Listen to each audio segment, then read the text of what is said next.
नमस्कार. महासागरच्या खरीखरीमध्ये मी सुजाता आपले स्वागत करते.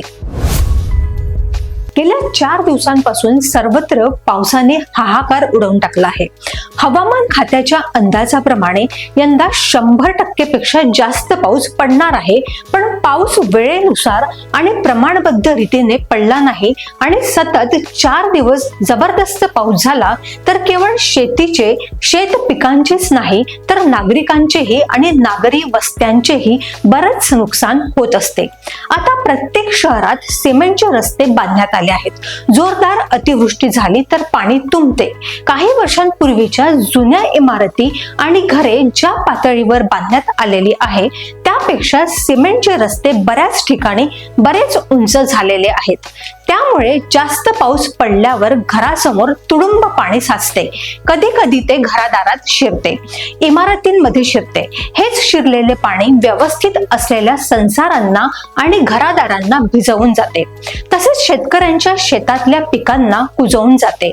मग अशा आसमानी संकटाला आणि अत्याचाराला जलात्कारच म्हणावे लागेल. शेतीच्या बाबतीत विचार केल्यास जेव्हा शेतकऱ्यांना गरज असते तेव्हा अजिबात पाऊस येत नाही. त्यानंतर गरज नसताना जो पाऊस येतो त्यामुळे शेतीचे आणि शेत पिकांचे प्रचंड मोठ्या प्रमाणात नुकसान होते.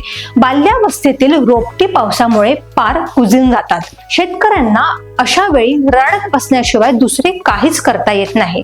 त्यातच महागड्या भावाचे बी बियाणे, त्यापेक्षा महाग असलेली शेतमजुरांची शेतमजुरी, त्यावर ताण म्हणजे कीटकनाशके आणि खते या चक्रव्यूहात बेजार झालेला शेतकरी असहाय्य बनलेला आहे. गेल्या 4 दिवसांपासून भंडारा शहर जे गोसेखुर्दच्या कक्षेत येते ते संपूर्ण पाण्यात बुडालेले आहे.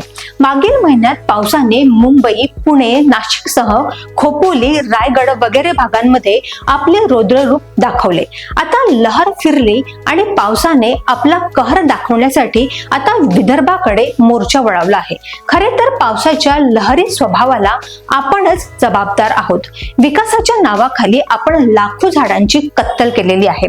आपण 100 मोठमोठी झाडे विकासाच्या नावाखाली कापतो आणि वृक्ष लागवडीच्या नावाखाली काही लहान लहान रोपटी लावतो.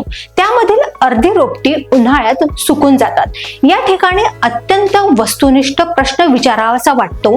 तो म्हणजे 2-2 वर्षांच्या 10 मुली 20 वर्षाच्या एका तरुण मुलीची बरोबरी करू शकतील काय? तुमच्या मनातील या प्रश्नाचे उत्तर आणि विचारण्याचे प्रयोजन सर्व सुज्ञांना कळले असेलच. विकासापोटी विदर्भातील अनेक घनदाट जंगले आपण विरळ करून टाकलेली आहेत. चंद्रपूर काय, गडचिरोली काय किंवा महाराष्ट्रातील इतर जंगले काय, सर्वांचे आजचे जे काही हाल झालेले आहेत ते अजिबात बघवत नाहीत. नद्यांमधील वाळू चोरून चोरून नद्यांना ओसाड करून टाकले आहे. त्यामुळे बारमाही वाहणाऱ्या नद्या हल्ली 4-2 महिनेच वाहत असतात. भारतातील 90% जनता नद्यांच्या काठावर वसलेली आहे. त्यांना सध्याच्या घडीला पिण्याचे शुद्ध पाणीही 12 महिने मिळू शकत नाही. या अशा प्रकारच्या कारणांमुळे जनतेला किती त्रास भोगावा लागतो हे जावे त्यांच्या वंशात तेव्हा कळे. विदर्भातील हा जलात्कार म्हणजे नियतीने दिलेला एक इशारा समजला पाहिजे. आपण प्रगती बरीच केली आहे पण अजूनही आपल्याकडे शहाणपण आले नाही, त्याचाच हा परिपाक म्हणावा लागेल. अशाच घडामोडींसाठी बघत रहा महासागर. अजूनही तुम्ही आमच्या चॅनलला सबस्क्राईब केलं नसेल तर लगेच सबस्क्राईब करा, लाईक करा, शेअर करा आणि बघत रहा महासागर. नमस्कार.